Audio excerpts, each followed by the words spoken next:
All right, guys, we are here with Patti Rippe. She is the dream lady, right? She does everything. She can tell you everything about your dreams and give you meanings. It is incredible. You know, so often we have we wake up and we have these dreams and we're like, what is that all about? What does that even mean? She is the person who can tell you exactly what those things mean. I know myself personally, it's really funny. I dream very little, or I remember very little about my dreams. Yeah. Some of it is because I drop straight into deep sleep, and Yes. I often pass right through that stage. Mm. There's very few times where I'm sitting there in REM sleep where I'm actually actively dreaming. Usually, and it's very unique because for me, it really helps because I'm an athlete, and dropping into deep sleep allows me to recover pretty quickly. So Absolutely. Yeah. it's very interesting that that happens. But anyway, so Patti, tell us a little bit about yourself, and we will get right into it. Well, don't let me forget to tell you ways that you can help yourself begin to remember your dreams, because there are things you can do. And there could be things going on that we could address today that would help you right away, like even tonight or tomorrow night. Um, Awesome.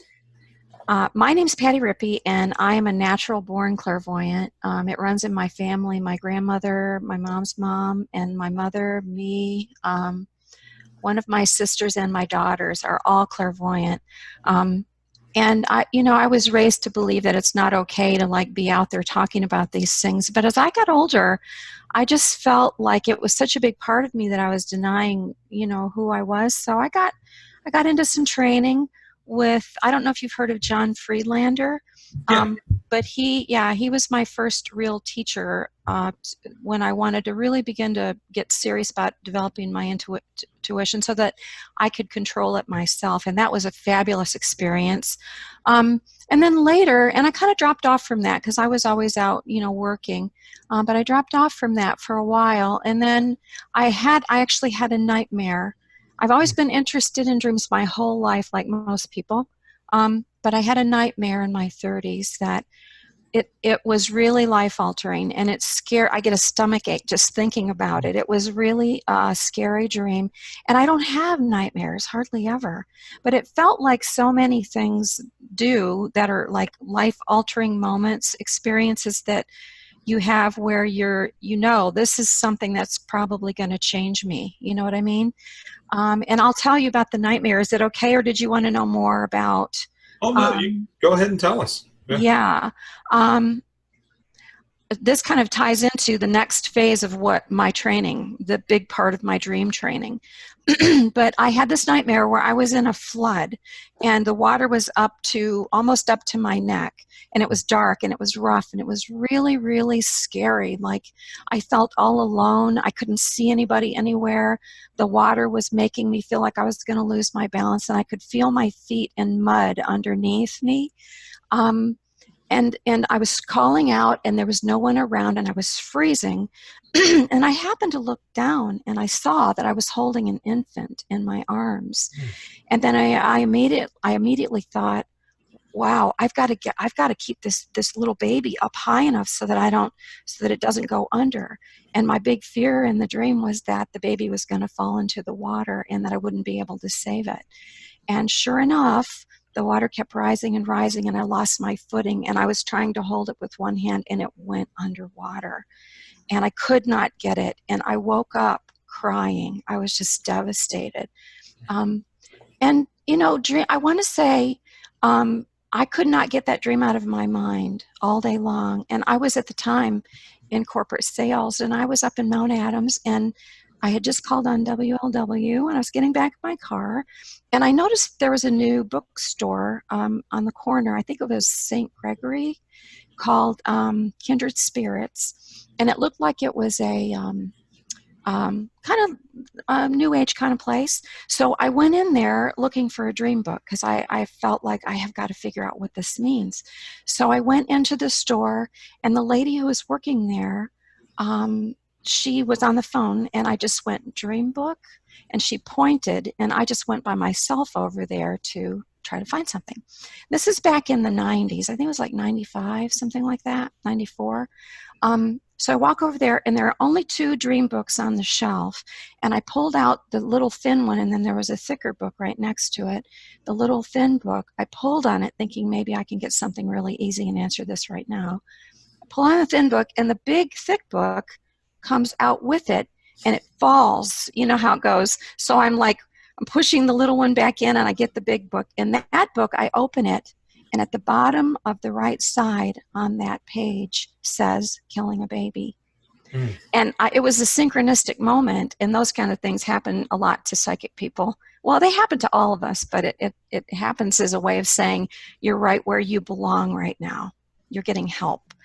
And so of course, I bought the book, took it home, and I realized right away what it was about. I had a novel in my drawer that I really wanted to finish. It was my project.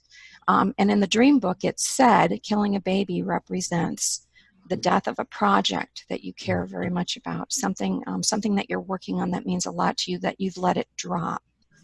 So, of course, I got really, from that moment on, I had gone from feeling like sick to my stomach and crying to, wow, I feel instantly better. And I realized in that moment the power of dreams. I just realized if you understand your dreams, not only does it comfort you, but it gives you answers. The message to me was, I care about this so much that it's upsetting me while I'm sleeping. So I got the book out and I started working on it again.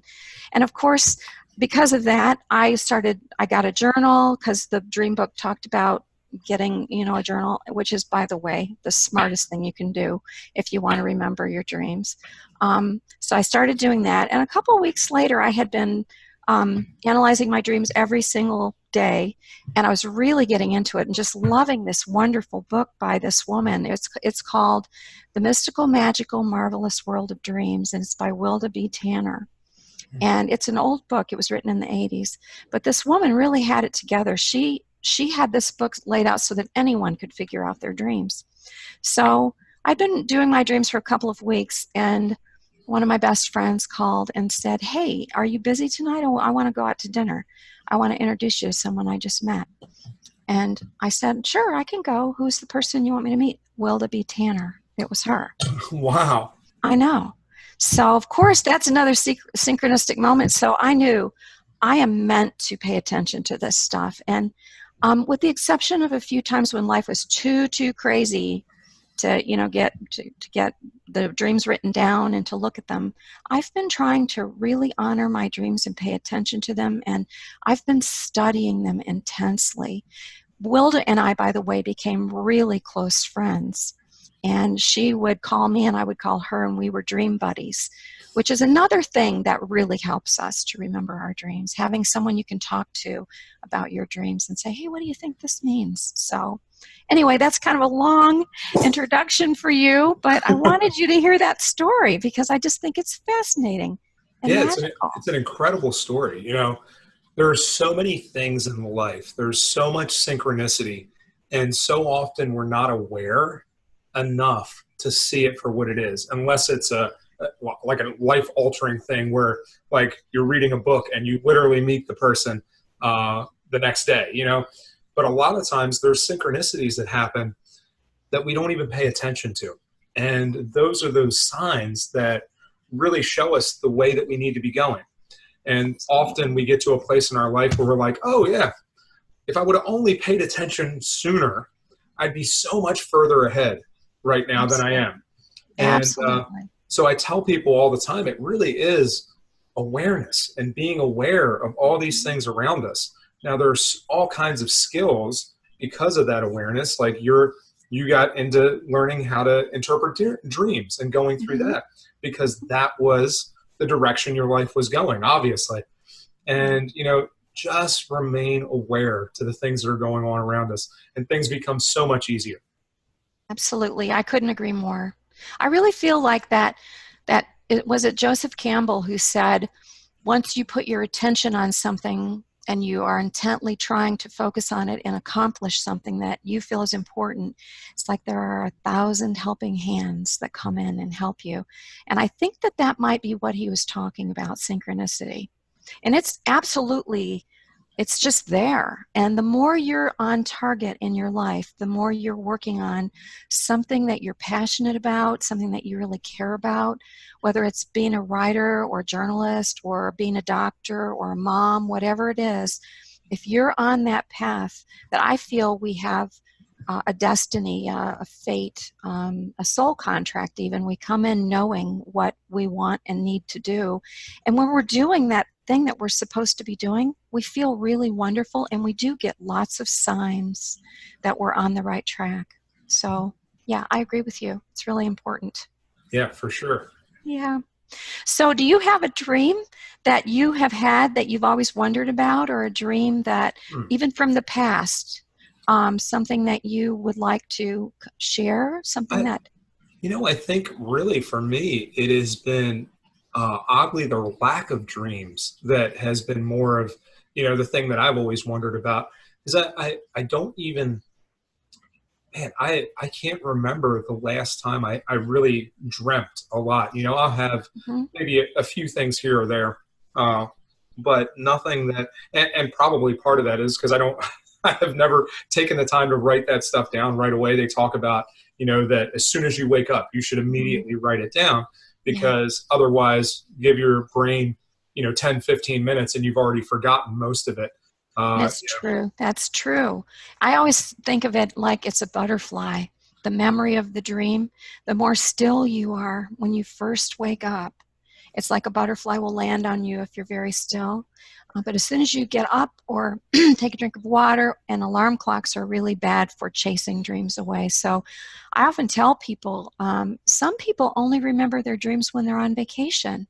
yeah. Because you're right. If you're dropping right down into restorative sleep, which you're right, it's important. You need restorative sleep, especially if you're stressed or if you're physically exhausted or something emotional is going on like grief.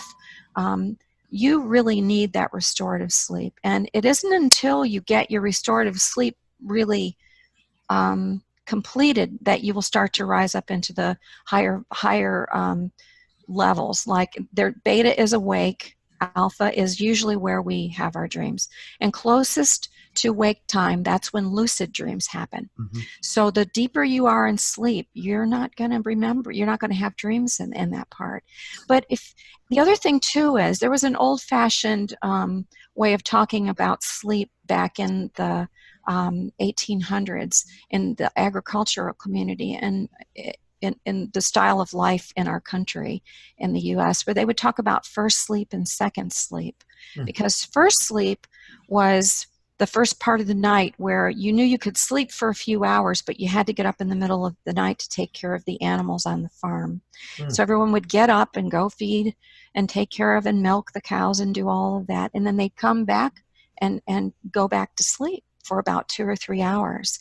And during second sleep, there's a lot of literature out there about, people talking about the dreams I never have until my second sleep. Mhm. I just want to encourage people, if you aren't remembering your dreams, you're dreaming whether you remember them or not, because you do dream a little bit in the deep alpha, close to delta. Delta is where you're just exhausted, you're sick, or you're really recovering from something. And it could be, some major race or some kind of athletic thing you're doing, or it could be an illness. It could be something like that. But the closer you get to morning, the better chance there is that when you wake up during REM state, that's when you will remember your dream. And one thing you can do that's very easy, other than having a journal, which helps a lot, is drink water. When you get up in the middle of the night, drink a glass of water. Chances are you'll wake up, but you'll wake up slowly, because that trigger of, oh, I think I have to get up, but you're still sort of sleeping, you're still going to be in REM just before waking up in the morning. And if you, before you even get out of bed, just jot down, if you get anything, even if it's just a color or one symbol, you're dreaming well and understanding your dreams. I always say it's a feedback system. So the more attention you give it, it's like a friendship. If you write in your journal If you have an intention as you're falling asleep, I really want to remember my dreams. You can also you can program your dreams too, which helps recall. As you're falling asleep, just say, what do I do about, and fill in the blank, or how can I make things better with, fill in the blank of a friend. It can be anything. Whatever you're emotional about and whatever you really care about and whatever your life is active around is probably what you'll dream about. And the dream may not seem like it's related to anything other than just kind of replaying your life, but there are almost always clues in there, like little metaphors or symbols, or even I've noticed lately, I really love idioms. Dreams use a lot of idioms. Like, I'll give you an example. I had a dream where I walked out on a stage and I was all dressed up like I was the performer. And I looked out into the audience and there it was huge, like the Aronoff. And I don't perform on stage, so it was symbolic. So, and I walk onto the middle of the stage not really knowing what I was supposed to do, but I looked down and I saw a tiny little piano sitting there. It was like the size of a small, like a very small novel. It was very tiny. And I looked down at it and I thought, oh my gosh, how am I going to do this? But the place was filled and I thought, well, I'm going to try. So I got down on my knees in front of this tiny little piano and I'm, trying to play it and it was too small. And I woke up and it was right there with me. And I thought, boy, that's crazy, but it's got to mean something. And all of a sudden, the phrase playing small popped into my mind, which is an idiom. And I thought, okay, I am really active in trying to help people. I do a lot of readings and I teach a lot, intuition and dream understanding. And I'm a medium too. But I don't do big groups. I usually just do small circles or intimate settings. So when I had that dream, that was right after that, I woke up and wrote down, I think I need to reach out to more people. I think my higher self is calling out to me. You could help more people if you would just include more people. And so I was playing small before that. And I decided, that was when I called Victor and said, do you have room for me to teach a dream seminar? And that was like, I think 3 years ago. And ever since then, I've just been doing it. And it feels like the most natural thing in the world. But I don't think I would have if my dream hadn't prompted me, you know? Yeah. So, yeah. So anyway, dreams use a lot of symbols. And they use literary devices like metaphors, and idioms are lately, I don't know why, maybe because I'm focusing on it, but they're showing up a lot in my dreams. So, yeah. So what I could do is tell you a few things that are really fascinating about dreams. I've shared a couple of my dreams with you. I don't know if you have callers or anything, but if not, we can still talk about ways to interpret your dreams, whether you have a dream example or not. Yeah, for sure. One is, you already mentioned, it's important to keep a journal, because even if all you do is write down one symbol, date it and write down the symbol, and then just later in the day, you might notice that more comes to you. So later in the day, when you get back in front of your journal, then go ahead and just add whatever else comes in. And then sometimes all of a sudden it'll be like, whoa, I think I know what that means. Or maybe it won't. It might take a week of dreams before you actually have enough there that you start to see a pattern. And I always tell people, when you first start journaling, what you really want to do is just journal maybe for a week or two, and don't even try to interpret the dreams. Just go ahead and write down whatever you get. As you go to sleep at night, before you even fall asleep, say to yourself, I really, really want to remember my dreams. Tonight I will dream and I will remember my dreams. It's kind of like programming yourself that you just want the recall. There are other things you can do too. Rosemary essential oil, if you put it in a diffuser in your room, for some reason, for a lot of people, it really helps them. It helps with memory in general, and it helps with dream recall too. I'm gonna have to play around with that, because I have my essential oil diffuser right by my bed, and I have rosemary in my little box of all kinds of essential oils. You'll have to let me know if it works for you. Yeah, Because I get a lot of positive comments about it, that it helps. You know, one thing that you sparked this in my mind. One thing that I do remember dreaming is a lot of times in my dreams, I won't remember them right at that time, but later on something will happen, or I'll be in a certain situation and I will see what I dreamt about before. All of a sudden, maybe something as small as the way that somebody moves or a phrase that somebody uses, that I dreamt about that before, and I'm like, wow, I remember that from a dream that I had. And Yeah. maybe it's because I didn't write it down or whatever, but I don't remember that at the time. But then I'll remember a shirt that somebody was wearing, or that they handed somebody something in a certain way. Like, I remember that from before. It's just very interesting to me. And that happens a lot. A lot of people, I don't have that happen to me too much, but I think it's because I focus on the morning. But your dreams do come from, most of them come from your subconscious. And of course, that's always with you. And something may happen as you're walking around in your waking life that just kind of triggers the memory of the dream that you had. And even then, if you, in the middle of the day, if you suddenly remember part of a dream, it's not too late to write it down or even say it into your iPhone and record it, because the more you pay attention to your dreams, that's why I say, like, over a week or two of jotting them down, or a lot of people don't have time to jot them down, just talk into your phone for a minute. It's, like I said, a feedback system, and your higher self, your consciousness, your subconscious will pay attention to what you are giving it, and it will try to respond to you. It will work with you. So if you remember things in the middle of the day, just make that the time that you record whatever it is you remember. But that happens to a lot of people, and you can use that information too. So yeah. Yeah. So was there anything specific? I think I was talking about how to journal. And it can be very simple. That's right. I was talking about how it's a good idea when you first start to just get the dream, whatever you can remember, date, and then write down whatever you can remember. Describe it all if you have time, but if you don't, just jot down a few symbols. And then after about 2 weeks or so, go back and look and take a pen or a pencil or a highlighter and highlight or circle the symbols. And a symbol can be anything. I don't know, are you familiar with symbols? Should I just act as if I'm speaking to a bunch of people who don't know what symbols are? Okay.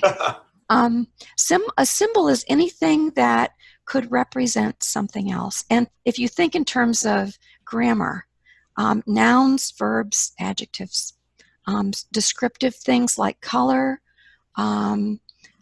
characters, people in the dream, where you are, like if you're in your old house from when you were young versus if you're in your new house, the room you're in, driving a car, vehicles are symbols, animals are symbols, colors are symbols, people are symbols. Virtually everything it has the potential to be a symbol. Yeah, And I think it's interesting, to just help people wrap their head around that. There's lots of symbolism in movies, right? We use movies, and then later on, you'll see a certain thing, and it will remind you of that movie because they use that symbolism in a movie. The one that I can think of right on the top of my head right now is the movie It, Stephen King's It. Ooh. They have the red balloon, right? And you'll see that all over the place. I remember I was down in where was I? I was in New York, and I was walking down an alleyway, and we found a red balloon, and it was just as that movie had come out. So I took that red balloon, and I took it and I put it on somebody's door, and scared them because they had seen the movie and they were thinking about that. And that's the thing. Even in your dreams, there's that kind of symbolism. It can be just an object that means something else. So there's lots of that symbolism in movies. Yeah. TV shows. And in literature too. Yeah. Symbolism is actually everywhere in life. And colors, talking about a red balloon, A balloon may represent something that's light and can float away. It could represent something, a celebration. The color red could be about passion, or it could be about being grounded. If it's a deep red, the color even has meaning. So, and as we're talking about symbols right now, I really want to make sure I touch on how important it is to, when you start to journal, or even if you don't, if you remember a dream, try to get a feel for what the main symbols are in the dream. Because if it's a long written out dream, it could be overwhelming. But if you can pick out like a theme sentence, or if you were a reporter, a headline, something that describes the gist of the whole thing very succinctly, very tightly. Because even like the red balloon floated away could be a title. Red and balloon are symbols. And it's important to always pay attention to what those symbols mean to you first, personally, before you just open up a book, a dream dictionary. I use dream dictionaries as backup, and there are websites on the internet that are pretty good. But what you'll find if you go right away and you start looking for what a symbol means, you'll get a lot of, it's maddening how much information there is out there. And there's a lot of contradictory information too. So it's best to ask yourself first, what does red mean to me? Well, I love red. So red means happy, joyful, vibrant. I don't know, it gives me energy.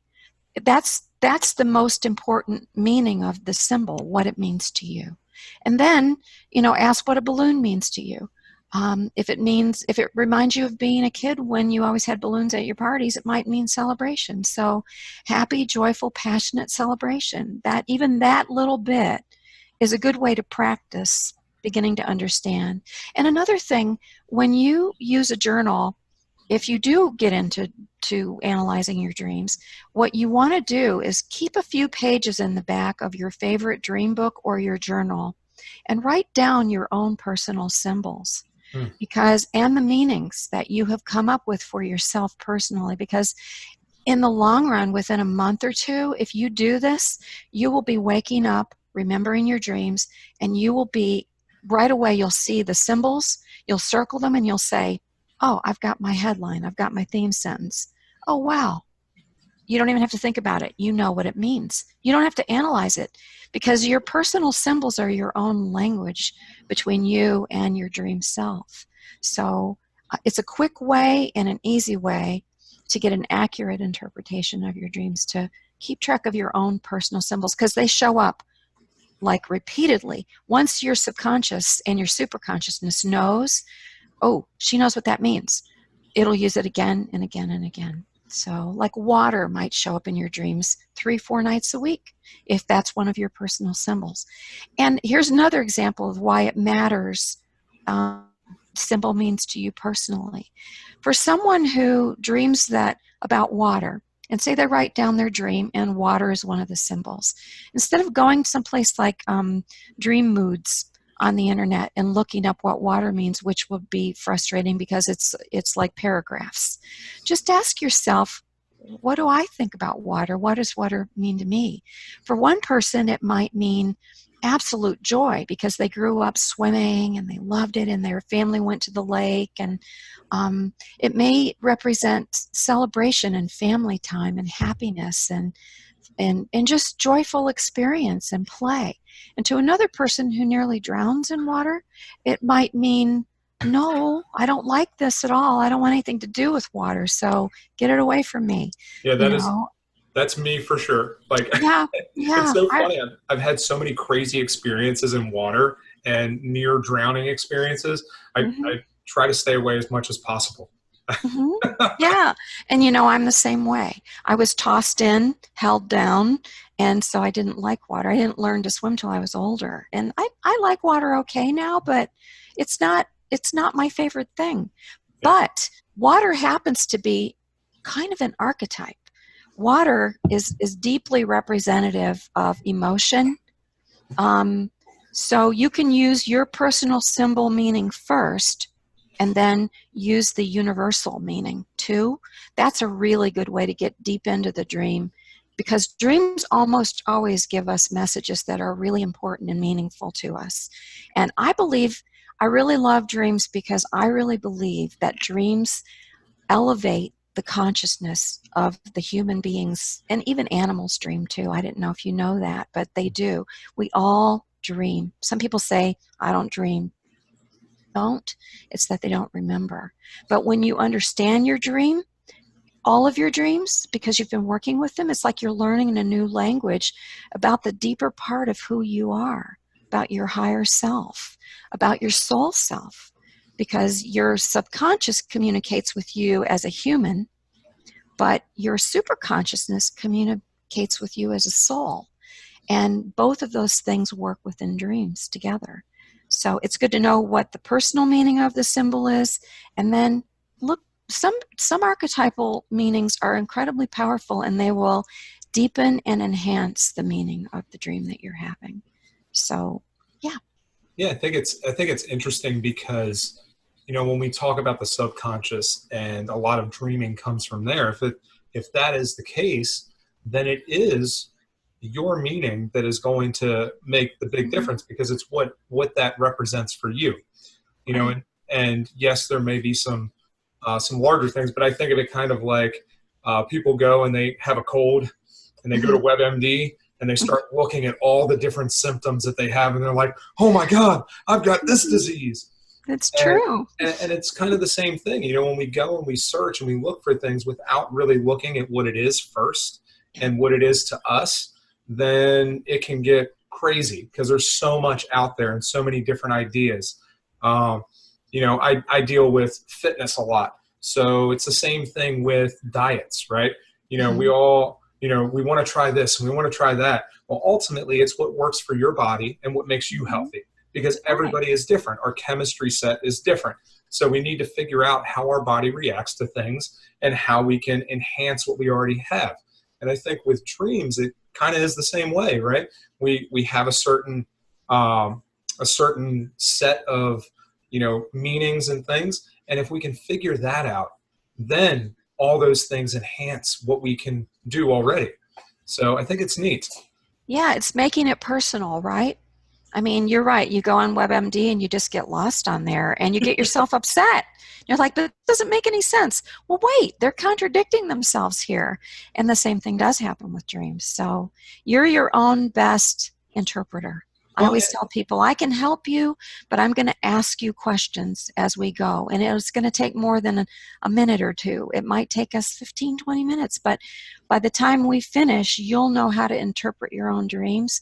And also, it will give you some sort of guidance, because that's the main thing that dreams do. They're responding to your emotions about what's going on in your life, and they will give you really deep, meaningful suggestions and guidance and answers. I could give you an example of, I don't know if you've ever heard about this, but Paul McCartney got the dream yesterday, or got the song yesterday from a dream. He also got Let It Be from a dream as well. And he talked about waking up. I don't know if you knew that already, but a lot of people don't know that. John Lennon also got the song Number 9 Dream. And Sting got the song when he was with the Police, Every Breath You Take. And even Keith Richards got the song I Can't Get No Satisfaction from a Dream. A lot of people, musicians and inventors and scientists and mathematicians. Eli Howe, the inventor of the sewing machine. I thought it was funny that your email was tip of the spear, because Eli Howe had a dream when he was emotional, he was distraught, he was on the verge of being homeless, and he'd been working on inventing the sewing machine, and he was terrified that he wasn't going to be able to figure out how to get the thread through the machine down into the fabric and then pulled back up and linked. And he had a nightmare that night when he was really worrying about, I'm not going to be able to figure this out. It was on his mind. He was really emotional. He dreamed that he was running through a jungle and he was being chased by natives who were trying to kill him. And they were throwing spears at him.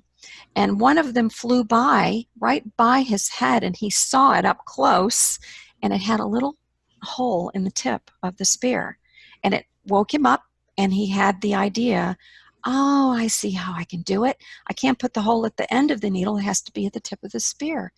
And he invented the sewing machine and figured out how to make it work from that dream. And Wow, that's that's just interesting. one dream. I know, it's just one dream. Handel wrote The Messiah from a dream.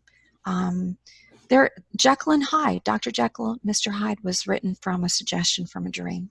Lots and lot. Frankenstein, Mary Shelley's Frankenstein.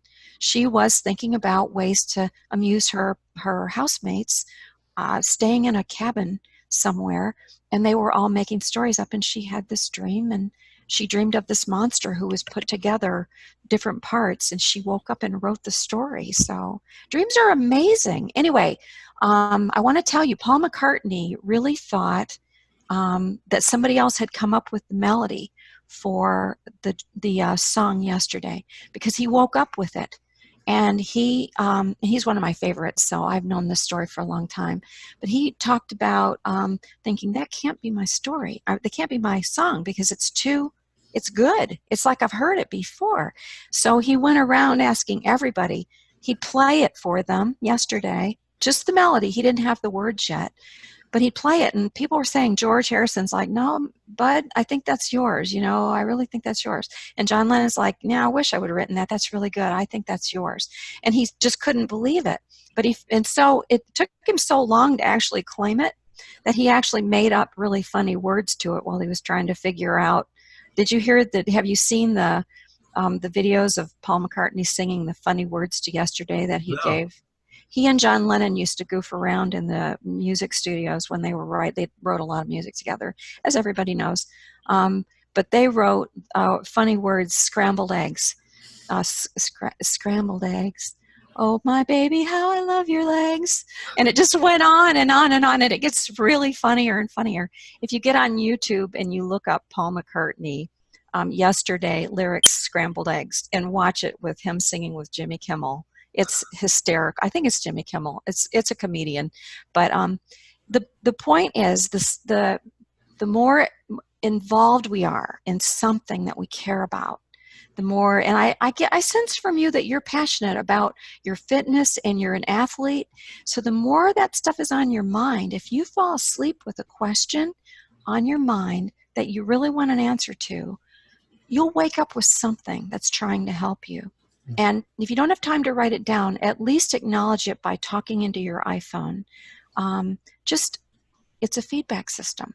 It's like a friendship. The more you give to a really good friend, the more they'll want to give back. It's the same thing with dreams. So anyway, I hope that is interesting to you. I love the stories about the things that come through in dreams. Yeah, I think it's interesting because it's a time where we can really get our filters and our blocks out of the way so that we can experience everything. Because in our regular everyday lives, there's so many mindset issues that get in our way.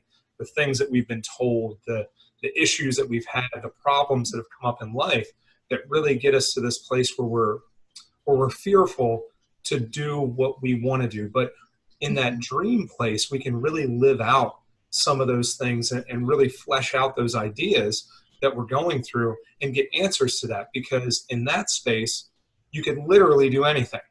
So I think taking that time to really absorb that and see what that says to us and what signs that gives us to moving forward in our life, whatever those questions are, whatever directions we want to go, gives us that opportunity to really see what it could be, and then make that decision if that's the direction we want to go. Absolutely. It's a powerful support system.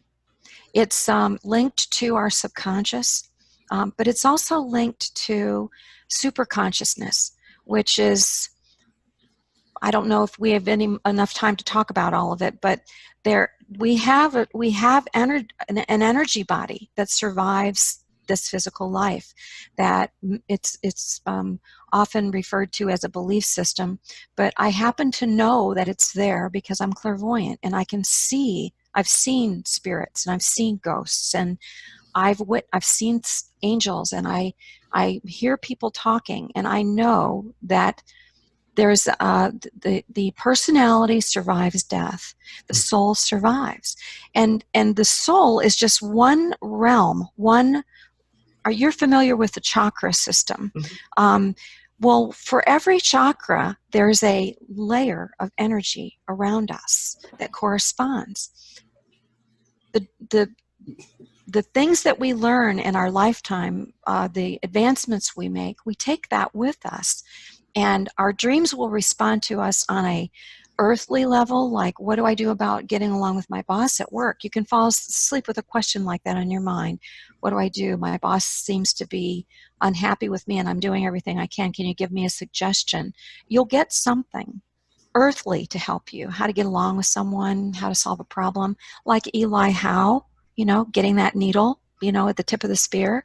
But super consciously, we also can get help too. If we lose someone we love, and a lot of people, they're just devastated until they have what's called a visitation dream, which is where someone they love, a parent or a child or a wife or husband or a best friend, has passed. And that person is still there, and they will try really hard. They're vibrating at a really high rate. Think of a on high, and it's just going and going and going, and you can't see the blades at all because it's spinning so fast, and that's why it's harder to see them, because we don't see that. But if it slows down, think of that as being in an earth body. Yeah, we're solid, we're still, you can see us. What they do is they lower their vibration and reach for us, and they pull us up to them, and we can actually experience physically hugging them, talking to them, feel tears on our face and feel them touching our face or giving us a kiss. We can hear them, we can see them. And they will try when they really love us, they will try until they know that you are feeling less just distraught and just devastated, because the love doesn't die. It's just a realm where they can come to, where they exist, where we can tap into. And our dreams allow that, which is wonderful. 2 days ago, my fiance, awesome woman, and 2 days ago,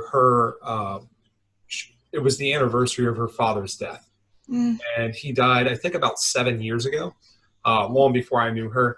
But he had passed away. He had cancer, and on the 5th is the anniversary of his death. She was sleeping, and he died just after midnight, and she was sleeping in her house, and she has his wind chimes. He loved wind chimes, so they're up in her room.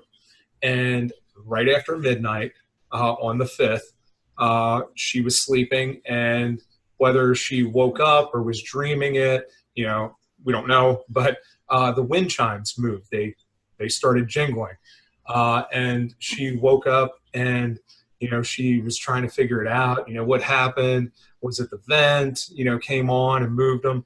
But she said that it was really interesting. She said that it was almost individual, like someone had come up and touched them one at a time. Oh. And we were talking about it, and I said, this happened at the same time. You got to know that your dad is coming in and checking up on you and just saying, hey, I'm here. I'm still here watching over you. Yes. And I think taking a lot of comfort in that, because it is, very, very difficult. She took care of him when he was going through all his chemo and he was really sick. So she got to see all of the ugly part of that. And to know that he's still there and he still cares and he still loves her, even now, after all of that, is very comforting. I know. And I talk to a lot of people who, when they come to me for reading, one of the first things they want to know is my grandmother still there? She was like a mom to me, and they can't even talk about it without crying. And when I'm able to bring someone in and give them details that I wouldn't know, I can actually hear spirit talking to me. I've always had this ability since I was really young. I remember feeling it when I was like 3, 4 years old, feeling an angel and kind of hugging me. And then when my grandmother died, she came and sat at the end of my bed and was just looking at me, and I was just thrilled, to see her. But yeah, I think if we could just, and I wish I could just make everyone just know this is true, because I know it is. They're not gone. They're still here, and they check in on us, and they know what's going on in our lives, and they absolutely honor anniversaries, birthdays, holidays.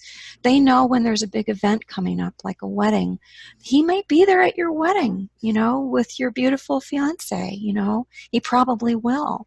And I think if we can just get over that, I guess it might be kind of a need to not be duped or something, a need to not seem to be naive, but it's such a beautiful thing to just know they're still there. And as a medium, I can tell you they're there. It's funny the things they will really work at it to get a little clue that nobody would know but that one person, like where something was hidden, or something that happened just between two people on a vacation somewhere. So if whoever is watching this, whoever you are, if you have doubt about it, I just ask you, just consider the possibility that the ones we love, they're still there. And there's something prompt them to come into your dreams too. As you're falling asleep at night, you can do something like just write down on a piece of paper, how's Dad doing? Ask your fiance if she would like to do that. You don't even have to write it down, but it is about declaring, making the request and saying, you could even just, as you're falling asleep, say, Dad, come to me in my dreams tonight. I would love to see you. So if you can do it, please know. I would love to see you. And if it doesn't happen the first night, just do it again the next night and again the next night. And eventually, within 3, 4, 5 days or a week, that will happen. You'll get something. You'll get a dream. You'll get a visitation. You'll get a sign. You might get pennies outside your door, or you might get lights flickering in the house. But they can come to you in a dream. If you are in a place of high vibration yourself, where you're thinking about them with love, maybe laughing. When I say high vibration, I mean joy. Just laughter, joy, love, those happy emotions. If you can get into that place, it's easier for them to get through, because that's where they live now, in a place of high vibration. So grief can stop a visitation from coming in, because sadness is hard for them to match up with that. We had her mom had an interesting experience. I don't know, it was a couple of years ago, I guess, but they were at dinner, and they were with a bunch of the family and everything, and they were sitting there at dinner, and her mom got up and made a comment to everybody. And the comment she made is not something that she would necessarily say. It was a phrase that her husband used all the time to express himself. And she stood up and didn't really understand at the time why she even said it, but she stood up and said it to everybody. And they, right after that, not too long, they left the restaurant. And as they were leaving the restaurant, they stopped at the stoplight, and the car in front of them that they stopped behind, the license plate was his name. It was, yeah. So, they really work at it to make. They want to comfort us. They don't want us to be afraid for them. They don't want us to think they're gone. They want us to feel safe and to know that we're going to see them again. They love us just as much as they always have. So, and it sounds like he was determined. He probably spoke through her. Yeah. And that can happen. I don't know if you ever saw the movie Ghost, but Whoopi Goldberg gets into Patrick Swayze gets into Whoopi Goldberg and is hugging, because they can do that. They can actually get inside of you, and it can be a wonderful thing, or it can be a not so good thing. You can end up feeling really dizzy after it happens. It can be dangerous, but I'm sure with him it was his wife, and she was in no danger at all. He just wanted to make sure he got to have a say that night. So We could talk all day and all night about dreams, and the thing that's really interesting and fun is that when you think about dreams and you think about energy and you think about mediumship and psychic ability and chakras and different realms, all these things are connected. But when you pay attention to your dreams, it will develop your intuition without you even having to try to work at it. Over time, intuition will just get more clear. You'll feel this feeling of, I knew that was going to happen, because you are getting accustomed to the feeling of traveling between the different realms of energy that we are, because we're more than just this body. We are many different versions, and we have different realms where we can travel. And when we learn how to move our energy, because our consciousness travels all the time, that's how we have those past life memory dreams or lucid dreams, daydreams, where you see yourself and you're like a soldier on a field laying there, and you snap out of it and you think, what the heck? And you were really there. Your consciousness travels. And all of these things we're talking about with regard to dreaming, when you work on your dreams and really start to focus on things like symbolism and symbol meanings, and you start to get really comfortable with how your dreams are communicating with you, you get more in touch with your super consciousness, and you begin to learn the language of dreams, which is the language of intuition too. A lot of messages that come through for psychics are given to us in symbols. So, and there are different ways to communicate with your higher self and with others who are in spirit, but working with dreams will automatically make you more intuitive, and you'll notice synchronicities. It happens just naturally by paying attention to your dreams. And I really believe if we can get this planet, the people on the planet, to recognize the gift of really being in tune with your own higher consciousness, it would be a more peaceful planet. For sure. We would realize we're all connected. We're all part of each other. There isn't any sense in us fighting or being competitive with each other. I mean, I believe that's the direction that we're headed, but I kind of feel lately like it might take a really long time yet. I really kind of, sometimes I think, I think we're really kind of getting there. And then things happen and you think, oh, no, maybe not. And then, I think we're maybe getting there, and then, oh, maybe not. But it's, it goes back and forth, and you get closer to the center. When we get to the center, this earth, I hope, will be a much better place. And dreaming is part of that.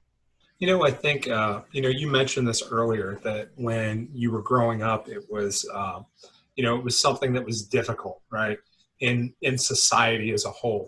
And I think it's amazing that we're getting to that place where things, lots of different things, are much more acceptable, and people are able to really live out who they are and the things that they experience. And I think it's incredible that we're getting to that place, but it is. There are times where we see the community is constantly growing, and there are more people there, and more people are really discovering their gifts and their talents. And then things happen, and we realize that this is only a small segment of the world, right? There is a larger world out there that is really struggling with these issues and that isn't as progressive. But the great thing is that constantly there are more and more people coming to that realization, that are awakening to that knowledge that there is something more than all of what we've experienced up until this point, that we can evolve our lives, that we can get better and better, that our vibrations can get higher, and we can really affect the world around us. So I think it's really important that all of us are doing the things that we're gifted to do to really reach out and help other people really find that next plane of existence, right? So that we can touch and reach as many people as possible to really change the world around us. It starts all with working on yourself. So I think it's neat that you start there, really looking at who you are and the gifts that you have. And then you get to a place where you can now share that with other people and help them see those things. Yeah, and I think we all have something, that we were born with that we could give, whether it's mothering or whether it's teaching or whether it's gardening, and sharing part of the tomatoes in the garden kind of thing. We can all find some way to be kind and to have brotherly love with our neighbors, and just lend a hand when something's really troubling someone and you can do it. Why not? Just lend a hand. I think just a little gesture of kindness can make somebody's whole day or whole month. I mean, I've been, talking to people lately a lot about what's my life purpose? What am I supposed to be doing? And a lot of times I say, I really believe it's probably just be kind. Just be kind. If you sit down at a park bench and someone sits down next to you and they look really distraught, and maybe they're homeless, or maybe they look like they've been crying, just smile at them.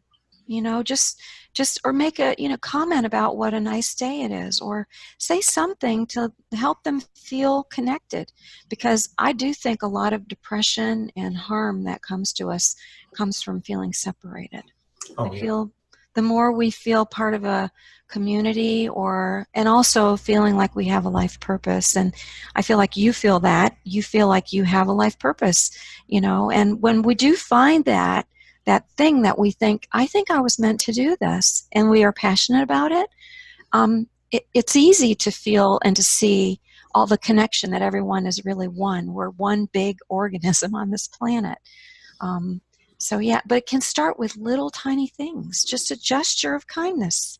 I had a friend of mine just yesterday, uh, maybe 2 days ago. Uh, anyway, great guy. He has done a lot of things for me, and he is actually my airbrush artist, right? Great guy. Uh, but I knew that he was struggling a little bit Hmm. and that he was having some issues with money. And he had done a pair of gloves for me, and he was bringing them over. And he said, hey, Jeff, he said, is it okay? Are you going to be able to pay me? And I was like, yeah, no big deal. He was like, well, is this okay for you? And I said, yeah, like, dude, you have taken care of me so many times, Yeah. and you've done stuff for me as promotional pieces to show off and get other people to come, and all that stuff. I said, man, whatever you need. And I had the money, so I was like, okay, I'm going to pay you what you're worth, right? And Hmm. I think sometimes that we're a lot of times we're always looking for the deal, right? Yeah. But there are times where we just need to be gracious to other people and say, you know what, you've done so much for me. You Hmm. deserve to get paid whatever you're worth, right? I And agree. really taking that time to honor that person because and for who they are and what they're doing. I think it's really important to do that, and then that just spreads, right? Other people want to do that. It's you see that happen. Somebody will go in and they'll pay for the next 3 drinks at Starbucks, right? Hmm. And Hmm. those people that are coming up there, their life, their day is completely altered by that. It's You hear true. the stories all the time, the ripples that causes in people's lives. That's happened to my fiance. Somebody paid for her Starbucks. Immediately, she calls me up. She's like, "Oh my God, this happened to me today." Hmm.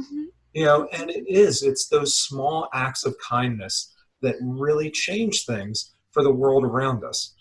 If we could take more time, and it's not always money, right? It's all Right. kinds of things. It's offering Yeah. people value. It's one of Yeah. the things I try to do. I mean, I coach people. Hmm. So, in my coaching, whether it's paid or, whatever I'm doing, I'm always trying to provide as much value as I can for other people because ultimately my goal is not to get rich, right? My goal is to help as many people as possible because there's so many people out there that are struggling, that are Yeah. having difficulty, right? Mhm. I still have bills, I have everything else going on. So, yes, there is a certain amount of money that we all need to survive. Mhm. But it is really about raising the vibration of the world around us so that we can all have more. There's plenty out there. It's just helping one another get to where we need to go so that Mhm. we can all enjoy the joy that comes from life. Yes, and well said. Thank you. That's beautiful, and I could not agree with you more. Um, I really believe in appreciation and gratitude. And in my journal, my dream journal, I talk about things I'm grateful for every night. just before I go to sleep, I write things that happen that I appreciate and I'm grateful for, because I really believe that when you take time to notice things that you appreciate and are grateful for, you go around in the world looking, especially if you journal and you write down in a gratitude journal at night the things you're grateful for, and you have a commitment. I'm going to find 3 things every day, which is what I do. Then I'm training myself to look for things. Oh boy, I've only got 2. I've got to find another thing to be appreciative of, and it's just a little thing, but it does change your level of joy, your level of it raises your vibration, which is also really important for a lot of other things besides just intuition. It's good for, gosh, so many things. Your attitude, your health, your creativity. It's just good for so many things. But when we're grateful and when we're appreciative of others, I feel like it's giving a gift back to ourselves in a way. Being able to uplift someone is a gift. To be able to be in that position, to stop and someone's homeless on the street and hand them a couple of bananas and a bottle of water, or $5. What's again? I don't get Starbucks today. So what? I don't have a problem with that. Even if a lot of people are like, well, that person could just be, pretending. Well, maybe, but what's it going to hurt for me to assume maybe he's not, or maybe she's not, I believe that a better world starts with each one of us. And I'm with you. I believe we should show other people that they're important to us and that we value them. It's little, but if we all did it, the world would get better. The earth would be better and better and better. Yesterday, I had an interview with Craig Holliday. He was at Victory of Light with all of us. Awesome guy. One of the things that we talked about there is that there is this peace that comes from us recognizing and being grateful and recognizing the beauty in life. Mm-hmm. Now that happens when we can recognize that beauty even in the challenging times, right? When things seem dark and difficult, if we can take time to stop and really see all the beauty that's around us, then we can have freedom from that. That's when depression ends, when anxiety stops, all of those things, when we can really take time to see all of the beautiful things in our life, all the things that we can be grateful for. If we can do that, then everything else falls away, because then it doesn't matter, right? Because there's still so many things around us that are so great. And so often we get caught up in all the BS, and we get caught up in, oh my God, this is so terrible, and I can't do this, and I can't do that, and this is happening, and that's happening. And we never take time to stop and look at the things that are amazing around us. And there's Absolutely. always things that are amazing around us. Yes. It is an incredible world that we live in. It really is. And like you, I believe your life becomes what you think about. Your thoughts control your reality. Yeah. So, you can choose in every moment to notice somebody is, isn't dressed perfectly or whatever, or to just to look at something that you could say to someone who looks like they're having a bad day, like a cashier at a grocery store even, and just say something to make them smile, or compliment something they're wearing. Do it sincerely, but that little bit, if we all did that every day, several times a day, the world is going to get in a better place. It'll just be in a better place. So, yeah, for sure. Yeah. Okay, so we have talked about all kinds of things today. Let me say one last thing. Yes. I don't know if I said this because this is kind of important. People who have nightmares, if you have a recurring dream that's upsetting to you and you don't know how to understand the dream, it will eventually turn into a nightmare. And recurring dreams and nightmares are a call to action. So whenever you're having a nightmare, it's something from your subconscious that's trying to get through to you. You need to change this behavior, or you need to, this is destructive, what's happening here. So you need to take a look at this and find a different way. A lot of people stop dreaming because they're afraid of nightmares. And if you say to your dreams, I wish I wouldn't dream. I can't stand my dreams. I hate these dreams. They're terrible. They don't make any sense. Your dreams will hear you. It's your subconscious you're talking to. And you can program yourself to not remember your dreams, even though you're dreaming, because we all dream. We process our emotions through the day so that we can keep our sanity. We all dream. The only people who don't dream are criminal psychopaths. People who can't process their dream become disturbed. But nightmares, I wanted to touch on that because I didn't think we did, and I think it's really important for people to know. If you can just look at it and ask yourself, what am I afraid of? What in my life is something I'm worrying about and that I'm afraid of it? Running from something, being chased. The other thing is if you can be in a nightmare and turn around and look at what's chasing you, it will usually stop. And you can ask it, what do you want? But even if you can't do that in the dream, if you can just write down the dream, and I want to say anybody who wants to call me, I'll help you. But you know what I mean? Nightmares disturb so many people and make people afraid that they don't get the benefit of the amazing wisdom and guidance that's coming from their dreams because they turn them off, because it's terrible to have nightmares. I described a nightmare I had about my flood thing with the baby. It was terrible, and I understand, but those kinds of dreams really need to be looked at. I wonder if that is what happened to me at some point, that I chose to do that because, I struggled with all kinds of things throughout my life. Growing up, I dealt with a lot of abuse and a lot of significant challenges when I was a child. And I wonder if at some point there I had lots of nightmares, and I shut that off as I got older because I was like, you know what, I don't need this anymore. Yeah. I wonder that, it's interesting. I'm going to have to get out some rosemary, put it in the diffuser and play around with that a little bit because I'm curious. Well, and maybe program your dream. I want a beautiful, healthy, wise, amazing, wonderful, beautiful dream. That's what I want tonight. Bring me a beautiful dream. And if it doesn't happen the first, second, third, fourth night, just keep doing it. Don't give up. And eventually you will have a dream that won't be scary at all. And if you do have a nightmare, just analyze it. Look at it. Is there a monster? What could be chasing you? Or what? Being trapped inside of someplace often means you feel like you don't have any options. And like you, I wasn't treated very well as a child either. It was really violent in my home. But I think that makes us more sensitive as we get older, but I had nightmares too. So if you ever want help, just call me. I'll help you. I'll help you analyze. So, because this has been an absolute joy. Absolutely. Thank you. I'm so glad. Yeah, for sure. I'm glad we got a chance to talk to each other about this. For sure. So tell everybody how to find you so they all know, because I know how to find you, but they don't. Yes. My name's Patti Rippe, and you can reach me. I have a website, pattyrippe.com. And you can get a message to me through my website. I don't know if I should give my phone number or if I should give my email. What do people normally do? I mean, I'm fine with it. You can do either. It's completely up to you.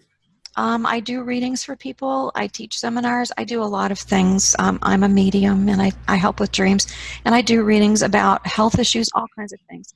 But you can reach me at my cell, which is 513-252-4854. And I always have the voicemail on, so leave me a message if you don't reach me because I'm probably busy with someone. Or you can email me, if you would prefer, at patti.rippe@cincy.rr.com. And I respond to all emails.